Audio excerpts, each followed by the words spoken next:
So in this portfolio piece, this is a intranet site that I developed while I was program coordinator at Krannert School of Management.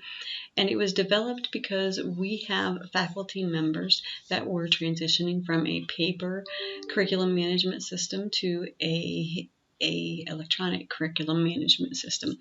And they currently had not been doing it themselves. There was an administrator that was doing it, and it was actually being moved towards faculty so that they have more control over their courses. So it was decided that they need to learn how to enter their information into the Curriculog system. So as I worked with IT and worked with faculty and the administrators, we felt that this would probably be the best way to address this situation, was to make some solid training materials that were not the overall or overarching curricular materials that were being presented to the university, but we wanted them to be more specific to the Krannert School of Management. So I worked with the team members to be able to develop this intranet site that provides academic resources for all of the new faculty members. So we stuck it under teaching resources so that it would be easily recognizable. And our curriculum management system is called Curriculog.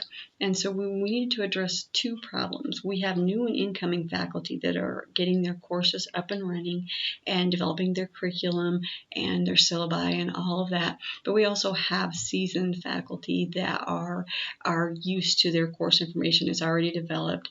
So those are the ones that really are the need to be entering the information into Curriculog to be able to create, revise, and expire their courses on a rolling academic basis. Our new faculty, we didn't want them to have the added stress of having to do both at the same time. So I developed a Qualtrics survey to actually consolidate this information, and it extracted the information they would need, gave them some charts to be able to walk through so they would know what this was all about, and gave them some contacts to be able to reach out to if they needed some additional resources.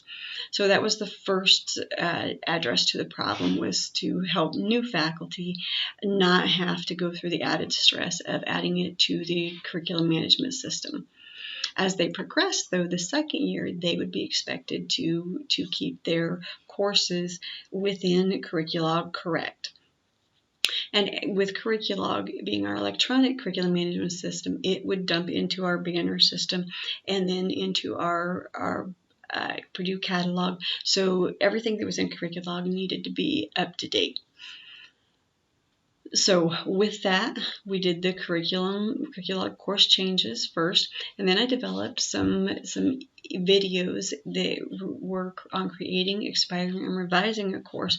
All of those videos together totaled about 35 minutes. I really wanted it to be a short watch and something that was easy, and I only addressed information within Curriculog that they would be using, so that way they wouldn't be consuming a bunch of information that they weren't going to utilize. So if we go ahead and go to the first video, which is creating a course within Curriculog, or revising a course within Curriculog, because that is what they would be doing the most often.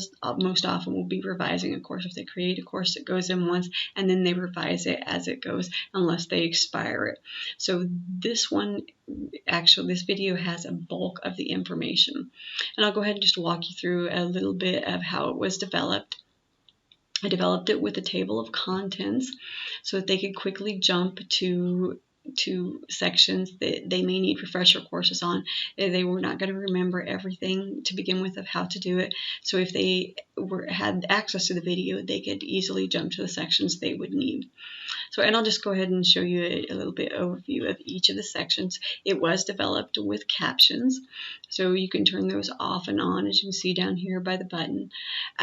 So if they needed to have that, they had access to that as well. So I'll go ahead and play just a little bit of it so you can get a feel for how it was designed.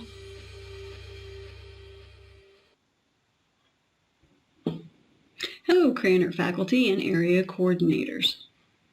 in the Krannert School of Management. In this short video, I will demonstrate how to make revisions to your courses within Purdue's curriculum system. As you know, Purdue transitioned from paper Form 40 and 710s to an electronic curriculum system called Curriculog. Now, when a course, minor, major, or program is either created, revised, or expired, you can initialize the process electronically. All curriculum proposals are moved through this. Okay, so that gives you a little bit of background of how that, so that goes through the Curriculog address, so it shows them where they need to go, walks them through those steps. And then the Curriculog dashboard, which that would be a big one that I feel that they would need to be to know how to maneuver within Curriculog.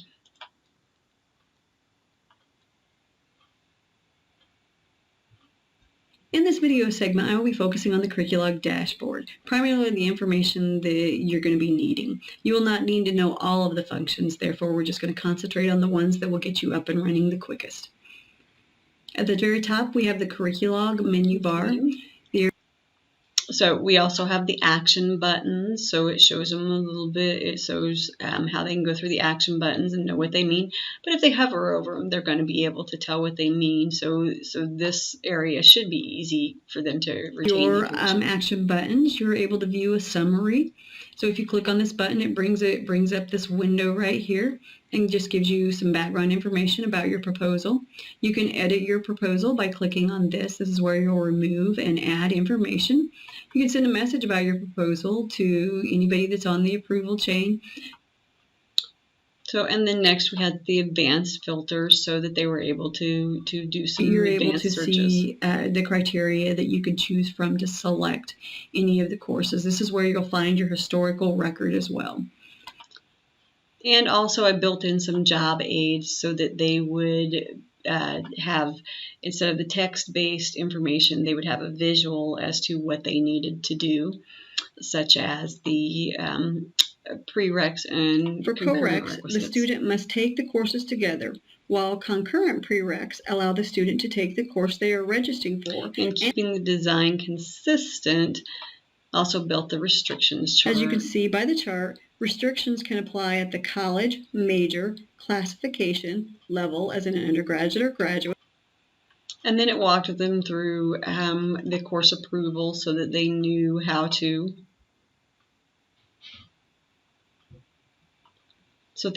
get their course proposed and the steps that were following their proposal.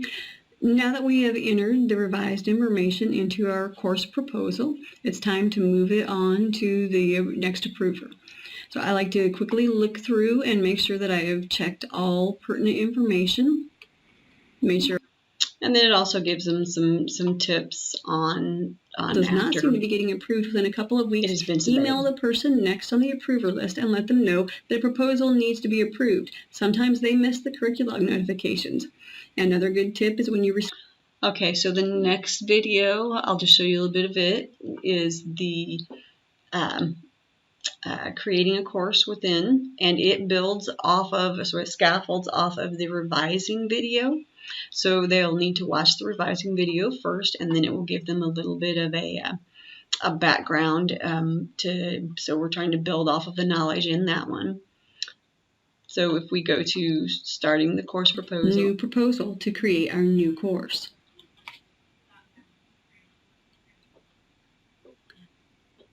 Now, instead of choosing the revise, which is how we revise the courses, we're going to choose the 2019 course undergraduate new.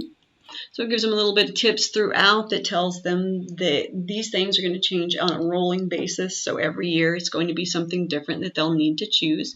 So hopefully they'll pay attention as they go through that. We move them through a proposed schedule type. Also in restrictions, we give them the restrictions chart for that as well. Into what are our active majors and programs or active PWL minors, hit save all changes again so that I have everything inputted just in case. And then we can go with the course description and learning outcomes, explains a little bit about that. And then next, we'll be moving on to adding the learning objectives. We'll go ahead and add those in as well.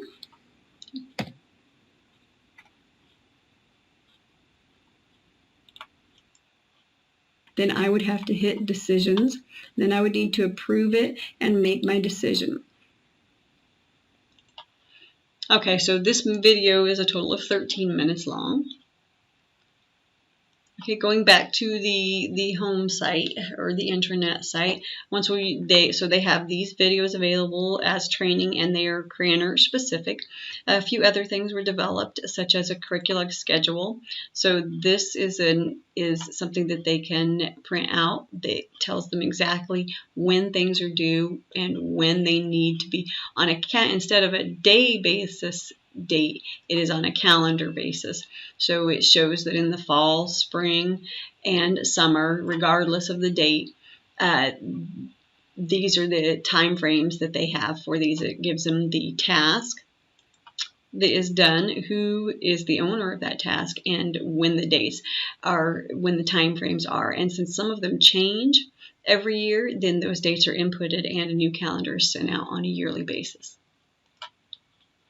Okay, so that walks them through their schedule so they know exactly when everything is due. It also gives them access to training documents, and these are the overarching training documents for Curriculog, but could come in handy for them. Some learners are not visually based, but they prefer a document to print out and be able to go through, and that's fine. They've been provided as well. It also gives them training opportunities, so they can find here, they can go to this link and it links out to the registrar's page so they can actually have one-on-one experiences if that's how they choose.